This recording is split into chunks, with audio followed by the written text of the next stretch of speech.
नमस्कार फ्रेंड्स मु शक्ति आपण देखुंती नरसिंहा क्रिएशंस पेज। तो फ्रेंड्स आज वीडियो रे वर्तमान बड़ मुख्य खबर उपर नजर पकाइबा जहाँकि आपण माने समस्ते जानि रखिबा निहाती दरकार। तेबे कोन रही आज वीडियो रे वर्तमान बड़ मुख्य खबर आपण माने जानिबा पई वीडियो को शेष पर्यंत देखंतु जहाँद्वारा कि आपण माने डिटेल्स इंफॉर्मेशन पाई परिबे। एवं फ्रेंड्स ता पूर्व ए वीडियो गोटे लाइक करंतु जदि पारुछंती आपनकर सांग साथी मानकु वीडियो को शेयर करनतु।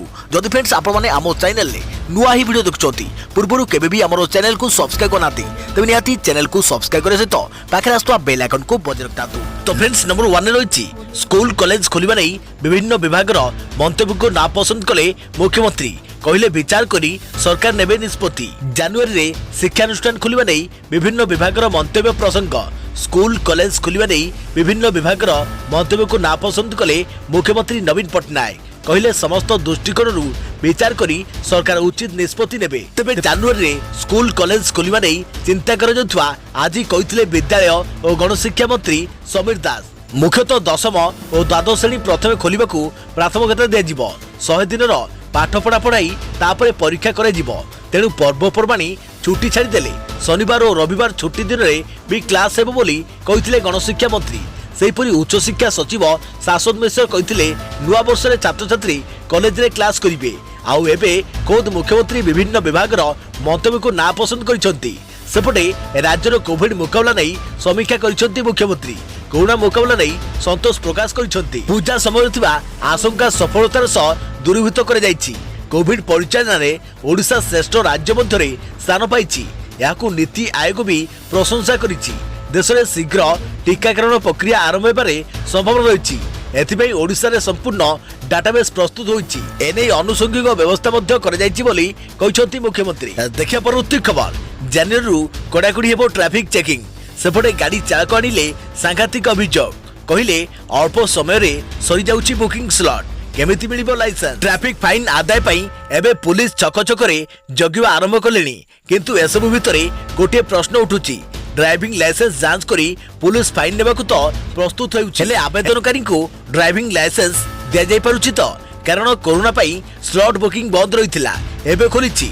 किंतु भीड़ अनेक थिबारु अनेक आवेदनकारी स्लॉट बुक करि पारु नांती। अति कम समय भितरे सही जाउछि डीएल बुकिंग स्लॉट मिलिबा परे भी होई पारुनी लाइसेंस। चिन्हा परिचय को सहजरे मिल जाउछि लाइसेंस। एलएल पाइथिबा चालकन को डीएल पई मिलुछि कम समय 7 दिन भितर नहले डीएल पई फाइन देबाकू पड़ी पारे। बड़ कथा होउछि भुवनेश्वर आरटीओ 2 रे नुआ डीएल पई दैनिक मात्र 80 स्लॉट दिया जाउछि।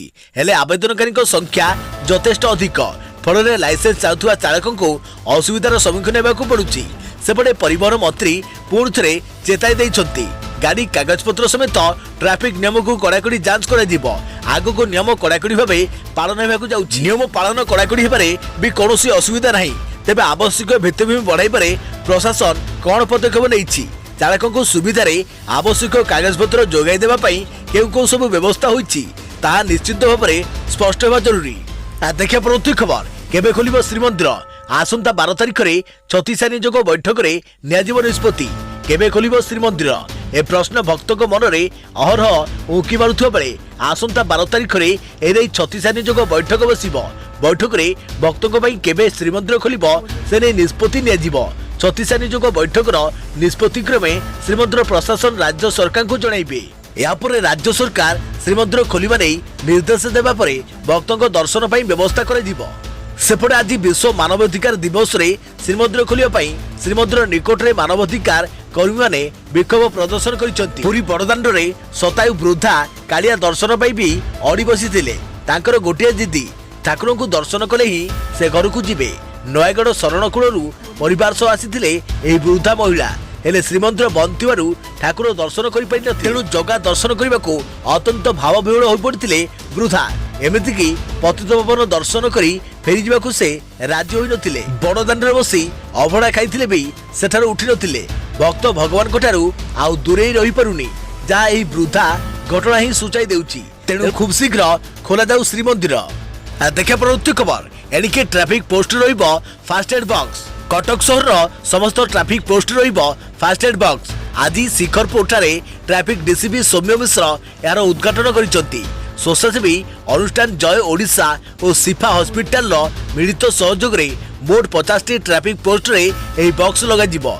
दुर्घटना रे आहत होइथवा लोकमानकु प्राथमिक चिकित्सा प्रदान करिवा पई एही प्रयास आरंभ होईची। जदि रास्ता रे कौन दुर्घटना घटुची ताहले दुर्घटनाग्रस्त को बचाइबा पई तुरंत हॉस्पिटल लेथिबा व्यक्ति को सरकार तरफ इनसेंटिव और सर्टिफिकेट मिलिबो। एथिबे मध्य ट्रैफिक कर्मचारी को तालीम प्रदान कर जाउची। देखा परवर्ती खबर कंपनी और कर्मचारी उभय खुशी खबर सरकार देउछंती सब्सिडी।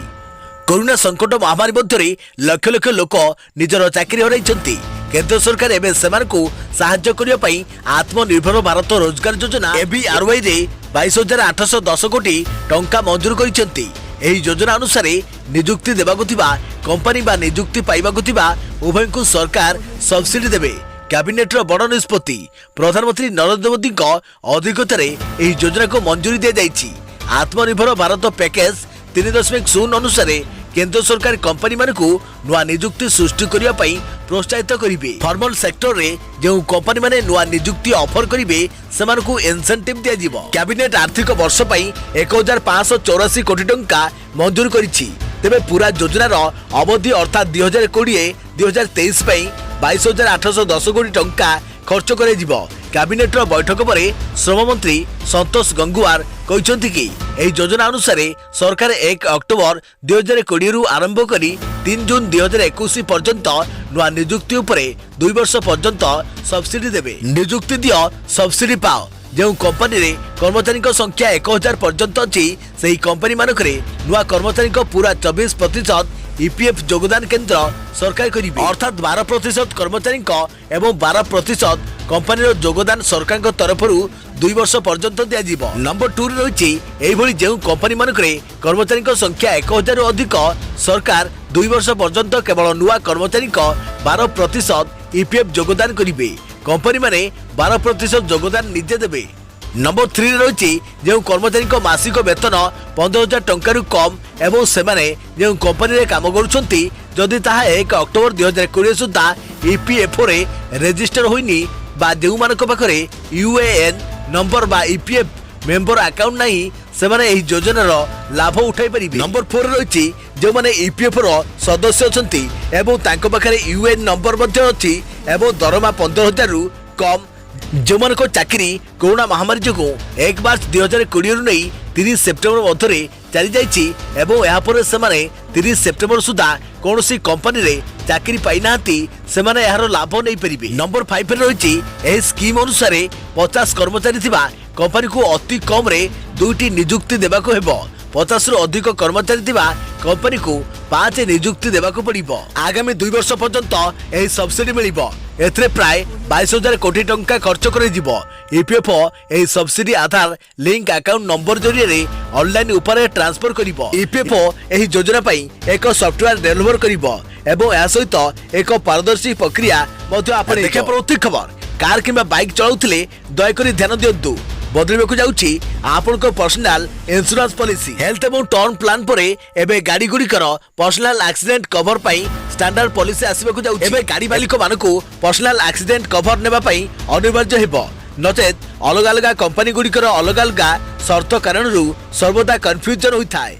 जेपरि प्रथमरू हेल्थ एवं टर्म पॉलिसी को नहीं हेउथिला किंतु एबे ही द्वंद्व दूर हेबाकु जाउची। जानवाहन व्यक्तिगत दुर्घटना कवर रे बीमा नियामक आईआरडीएआई एक मानक नीति घोषणा करिछि। एथिबे आईआरडीएआई एक ड्राफ्ट सर्कुलर जारी करिछि।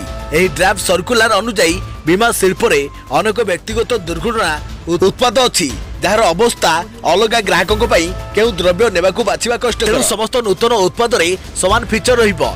आईआरडीएआई पर्सनल एक्सीडेंट कवर रे स्टैंडर्ड पॉलिसी आनिबाकू बीमा कंपनी गुडी को निर्देश दैछि किंतु बीमा कंपनी गुडी एथुरु वंचित हेबे जे सेमाने ग्राहकों अनुसार प्रीमियम नेबाकू सक्षम हेबे। ताहा हेउछि आईआरडीएआई उत्पादर मूल्य कोन हेबो सेथिरे हस्तक्षेप करिवो नाही। या द्वारा ग्राहकों मानकू बीमा चयन रे असुविधा हेबो नाही। एथिरो स्टैंडर्ड पॉलिसी रो प्रवर्तन मोटर बीमा क्षेत्र रे भूल विक्रय को मध्य रोकिबो। जानमान मालिक मानकू पई व्यक्तिगत दुर्घटना कवर पाइबा आवश्यक। एही क्षेत्र रे पॉलिसी धारकों मृत्यु एवं स्थायी अक्षमता अंतर्भुक्त रही।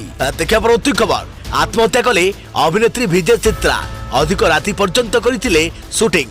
सकाळु होटल रूम रु मिलिला मृतदेह। टेलीविजन इंडस्ट्री आउ एक दुखद खबर सामना को आसी। प्रसिद्ध तमिल टीवी अभिनेत्री विजय चित्रा सुसाइड करिसेंती। विजय चित्रा बयस 28 वर्ष। विजय चित्रा मृतदेह चेन्नई स्थित एक होटेल उद्धार होइछि। अभिनेत्री मृत्युरे तांको फैंस एवं सारा तमिल इंडस्ट्री रे शोकर छाया खेली जाइछि। एबीबी फिल्म सीट रे शूटिंग करिया परे चित्रा राति प्राय 2:30 रे होटेल फेरीथिले। से होटेल रे तांको भाभी स्वामी हेमंतଙ୍କ सह रहउथिले। अन्यबटे पुलिस को हेमंत कहिसंती जे होटेल आसिया परे चित्रा कहिथिले जे गाधोइबाकू जाउचंती, हेले से बहुत समय धरी गाधोइबाकू बारी नथिले। गाधुआकर कबाट बाड़ीबा परे मध्य से कौनसी जवाब देई नथिले। या परे हेमंत होटेल रो कर्मचारी को ए संपर्क रे जणाइथिले जेतेबेले डुप्लिकेट चाबी रे खोलिया परे सीलिंग रे तांको मृतदेह झुलिबाकू देखिबाकू मिलिथिला। विजय चित्रा किछि मास पूर्वरु व्यवसायी हेमंतଙ୍କ सह निर्बंध करथिले। चित्रा को फाडियन स्टोर्स सीरियल रे तांको भूमिका पई से परिचित देले, जहा वर्तमान विजय टीवी रे प्रसारित हेउछि। देखिया परवर्ती खबर। एही मंदिर रे पूजा करिया पई नारी बेशरे सज्जित होंती पुरुष करती निजर 1600 श्रृंगार। जानतु कोन रहिछि किंबदंती। भारत रे प्रत्येक संप्रदायर अलग अलग प्रथा परंपरा रहिछि।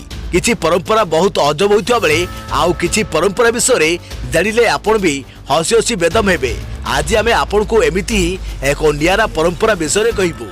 केरल कोलम जिले में रही कोटन कुलंगरा श्रीदेवी मंदिर। एटी पूजा पाउथुवा देवी मां को पाखरे कहीं केउ कालरू एक अद्भुत प्रथा रही आसी। ताहा हेउची एही मंदिर को प्रवेश करिया पई पुरुष को नारी वेश धारण करबा को पड़िथाय। प्रत्येक वर्ष एठारे एक खास उत्सवर आयोजन कर जाइथाय, जार ना चाम्या बिलकू। एही उत्सव रे जोग देबा पई पुरुष माने महिला को परी साड़ी पिंदी 1600 श्रृंगार करिथांती। यापरे मंदिर भीतर को प्रवेश करी देवी मां को पूजा अर्चना करती। 1600 श्रृंगार करी पुरुष माने भलो चाकरी निजर परिवार सुख एवं उत्तम स्वास्थ्य पई प्रार्थना करिथांती। एठी एभली स्वतंत्र धरणर पूजा जोगु चाम्या बिलकू उत्सव आज सारा विश्व रे प्रसिद्ध। कह जाए एठी मां निजे ही प्रकट होइछंती। अनेक वर्ष पूर्वे एही जगह किछि बेशपालक महिला को भरी कपड़ा पिंधि पत्थर उपरे फूल चढ़ाउतिले। या परे पत्थररू दिव्य शक्ति बाहरिबाकू लागिला। पर यहाकू एक मंदिर रूप दिगला। यही परंपरा हजार हजार वर्षर पुराणा। अन्य एक किंवदंती अनुसार किछि लोक एही पत्थर को मारी नड़िया भांगुथिले, तो एही समय पत्थररू रक्त बाहरिबाकू लागिला। पर लोके यहाकू पूजा करिबाकू लागिले। सुनिबाकू मिले मंदिर रे पूजा पाउथुवा मां को प्रतिमा प्रत्येक वर्ष आकार रे अल्प अल्प इंच बढ़िबार लागिछि। देखा परवर्ती खबर। टीकाकरण पई राज्यर प्रस्तुति प्रक्रिया आगुआ। मुख्यमंत्री नवीन पट्टनायक वीडियो कॉन्फ्रेंसिंग माध्यम कोविड मुकाबलार समीक्षा करी राज्यर कोविड मुकाबला कार्यक्रम में संतोष व्यक्त करिसेंती। मुख्यमंत्री कहिसेंती पूजा समय जो आशंका थिला ताको सफलतार सह दूरीभूत करा जाय परिछि। सेहिपरि शीत ऋतुर आशंका मध्य दूरीभूत हेबो बोली से आशा प्रकाश करथिले। कोविड परिचालन रे ओडिशा देशर श्रेष्ठ राज्य मानक मध्य स्थान पाइछि एवं यहाकू नीति आयोग मध्य प्रशंसा करिछि बोली से कहिथिले। एही अवसर मुख्यमंत्री कोविड-19 जोगु उपजुथिबा अर्थनैतिक आह्वान मुकाबला पाई राज्यर प्रशासनिक व्यवस्था संपूर्ण भाव सजग रही कार्य करने को मुख्यमंत्री निर्देश देइथिले। से कहिथिले जे राज्य सरकार जीविका सृष्टि संपर्कित कार्यक्रम उपरे गुरुत्व देई कार्य करुछंती। जीविका कार्यक्रम सहित चाषी मिशन शक्ति कृषक और एमएसएमई मान को ऋण प्रदान कार्यक्रम संपर्क में से डिसेम्बर 22 तारिख दिन जिलापाल और बैंक कर्तृपक्षों समीक्षा करिवे बोली श्री पट्टनायक कहिथिले। मुख्यमंत्री कहिथिले जे एसबु जीविका कार्यक्रम को ऋण प्रदान रे अवहेला को आदम बर्दाश्त करा जिवो नाही। अवहेला करुवा बैंक संपर्क में सही दिन ही केंद्र अर्थ मंत्रालय को अवगत कर बोली श्री पट्टनायक कहिथिले। देखिया परवर्ती खबर। परिपरे पिहुकू पाउनी पुलिस। नयगढ़ कुनी झील परी हत्या को नहीं राज्य में हईचई सृष्टि करिछि। हत्याकारी किए तार सुराग पाउनी पुलिस। एबे ही मामला रे तदंत करुछि एसआईटी। एही लोम हर्षणकारी घटना मानसपटरू लेबि नथिया बेले आउ एक लोम टांकुरा घटना जाजपुर आसीछि। 2 वर्षर कुनी झील पिहू गाँव रे दंडारे खेलुथुवा बेले गायब हो जाइछि। तांको उठाई निया जाइथिबा अभियोग होइछि। इतिमধ্যে 4 मास बीती गलानी हेले पुलिस तार पता पाउनी। पुलिस केवल मामला रुजु करी चुप बसिथिबा अभियोग हेउछि। बिचारपुर थाना मधुसूदनपुर गाँ लखण नायक तांको 2 वर्षर कुनी झील शुभलक्ष्मी नायक और पिहू 2020 अगस्ट 9 तारिख रे गाँ दांडरे खेलुथिले। आउ तांको पत्नी घर काम व्यस्त थिले। एही समय हठात पिहू केउ आड़े गायब हो जाई। परिवार लोके बहु खोजाखोजी करथिले मध्य पिहूर पत्ता पाई नथिले। स्थानीय लोकंको कहबा अनुसार पिहू गाँ दांडरे खेलुथुवा बेले जड़े व्यक्ति एक बाइक आसी गामुछरे बांधी तांकु नै जाइथिले। एनै परे परिवार लोके थाना अभियोग करथिले। पुलिस मामला रुजु करी चुप बसिछि। पुलिस पिहू को खोजु नथिबा अभियोग होईछि। सेपटे पिहूर बापा बेंगालुरु आसी संगरोधरे थिबारु झियो को खोजी पारि नथिले। पिहू निखोज हेबाकु 5 मास बितिलानी हेले पुलिस तार कोनोसी पत्ता पाउनी। आज पिहू संपर्क रे बुझिबाकु जिला शिशु सुरक्षा अधिकारी मधुसूदन गाँव रे पहुंची परिवार लोकंक सहित आलोचना करिछि। अन्यपटे पुलिस बस संपर्क रे किछि कहबाकू मना करि दैछि। देखा पर अति खबर 2022 सुधा खोलिबो भीमसार फार्मेसी कॉलेज। काया मेलाउछि Veer Surendra Sai institute of medical science and research centre VIMSAR. 2021 रे भीमसार रे सुपर स्पेशलिस्ट कोटा उद्घाटन होई 6टी नुआ सुपर स्पेशलिस्ट विभाग कार्यक्रम हेबो नै लक्ष्य धार्य कर जायतिबा समय रे नुआ कैंसर हॉस्पिटल काम मध्य खूब शीघ्र आरंभ हेबाकू जाउछि। तेबे 2022 सुधा भीमसार अंतर्गत एक फार्मेसी कॉलेज खोलिबा नै कर्तृपक्ष निष्पत्ति नैछंती, जाकि पश्चिम ओडिशार प्रथम संपूर्ण सरकारी फार्मेसी कॉलेज हेबो। आसंता 17 तारिख रे हेबाकू थिबा परिचालना बोर्ड बैठक रे एही निष्पत्ति रे मोहर बाजिले कॉलेज खोलिबा नै समस्त प्रक्रिया आरंभ हेबो बोली निर्देशक प्रोफेसर ललित मेहर सूचना दैछंती। देखिया पर अति खबर 18 मास रे अत्याधुनिक रूप नेब बरमुंडा बस टर्मिनाल। समीक्षा करे मुख्यमंत्री। भुवनेश्वर बरमुंडा बस स्टैंड राज्यर सबुठारु व्यस्तबहुल बस स्टैंड। राज्यर विभिन्न स्थान को एठारु बस चलाचल करिथाय। हजार हजार यात्री मध्य प्रतिदिन विभिन्न स्थान को बस जोगे जाइथांती। तेणु यहाको एक अत्याधुनिक रूप देबा पई मुख्यमंत्री श्री नवीन पट्टनायक निर्देश क्रमे काम आरंभ होईछि। देखिया पर अति खबर 1000 टंका सस्ता ला सुना बढ़िला रूपा दाम। गुरुवार मल्टी कम्युनिटी एक्सचेंज बा एमसीएक्स रे फेब्रुआरी सुनार भविष्य दर 0.02% ह्रास पाई 10 ग्राम पिछा 49,250 टंकार पहुंची। तेबे रूपार दाम 0.2% वृद्धि पाई 63,635 हुई। बुधवार सुनार भविष्य दर 1.8% अर्थात 920 टंका ह्रास पाइथिला। सेहीपरि रूपा 2.7% अर्थात 1,800 टंका सस्ता होइथिला। अर्थात 2 दिन रे सुनार भविष्य दर प्राय 1,800 टंका सस्ता होइछि। अंतरराष्ट्रीय बाजार रे अमेरिका डॉलर रे स्थिरता कारण सुनार भविष्य दर 0.2% ह्रास पाई आउंस पिछा 1,835.11 डॉलर रही। रूपा मध्य 0.3% खसी आउंस पिछा 23.85 डॉलर हो जाइछि। बुधवार घरोई बाजार रे सुनार दाम 10 ग्राम पिछा 48,300 टंका रही बेले रूपार दाम रही 64,400 टंका। सुना को मुद्रास्फीत और टंका दुर्बल बढ़ता व्यवहार करा जाए। चलित वर्ष केंद्रीय बैंक द्वारा घोषित अभूतपूर्व प्रोत्साहन मध्य एवं सुधा सुनार दाम 20% वृद्धि पाई। सुना व्यवसायी माने गुरुवार यूरोपीय सेंट्रल बैंक रो मुद्रानीति उपरे नजर रखिछंती। अमेरिका डॉलर रे अस्थिरता कोरोना प्रकोप और यास जड़ित प्रतिबंधक प्रमुख अर्थव्यवस्थार मिश्रित तथ्य और अतिरिक्त प्रोत्साहन राशि पाई सुना रूपा दाम कम बा बेसी रहुछि, जहाँ आगो किछि मास जाए जारी रहिबो बोली विशेषज्ञ माने अनुमान करुछंती।